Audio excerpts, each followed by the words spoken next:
The 2023 NFL Combine wraps up on Monday as the Jets and Giants are zeroing in on players they might select in the upcoming draft. New York Post NFL reporter Ryan Dunleavy is back from a trip to Naptown for the Combine last week, and Ryan joins me now. Ryan, how's it going? What's up, Dex?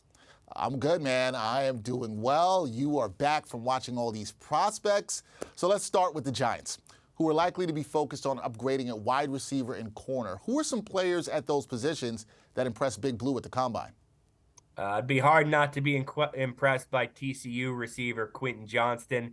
He even made a joke about how he could picture himself in blue just like his high school uniform. He had a 40.5-inch vertical, didn't run the 40-yard dash, but if he did, it was probably a good thing for the Giants. He probably would have jumped out of their range. Tyler Scott's a receiver they met with out of Cincinnati. He had a 4.44 40-yard dash. He's probably more of a second-round prospect.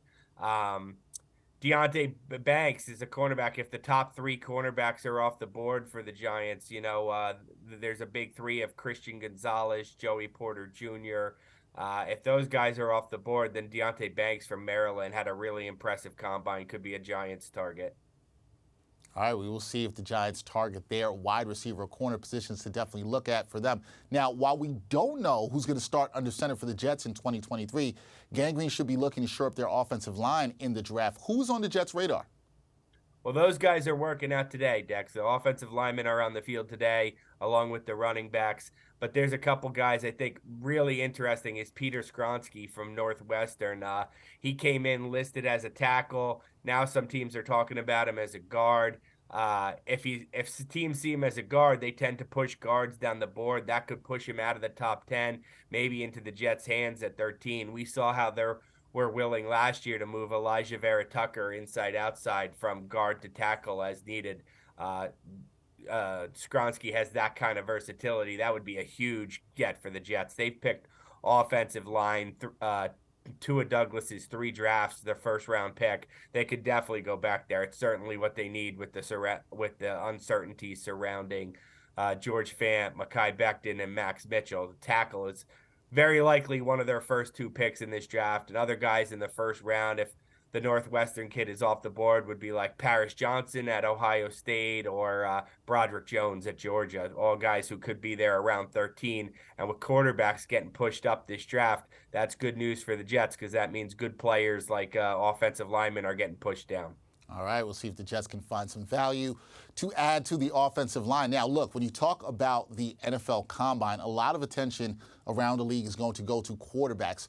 What did you see from quarterbacks and who really stood out for you in terms of QBs at the NFL Combine? Well, I thought was interesting was Bryce Young was shorter than we all thought. We thought he was 6 foot.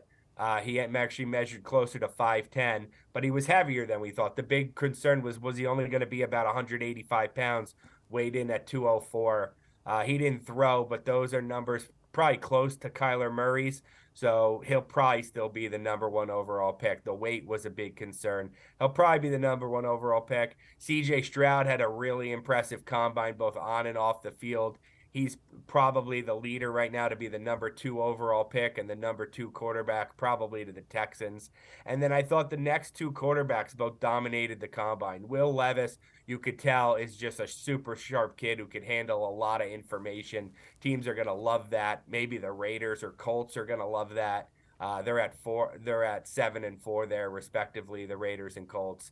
And then Levis, he was positioned to be the 3rd quarterback. Even as impressive as he was, he might have got jumped by Anthony Richardson. I mean, this kid just put on a dazzling display of athleticism, setting records for vertical jump and 40-yard dash setting 2 records for quarterbacks at the combine, including vertical leap 40.5 inches.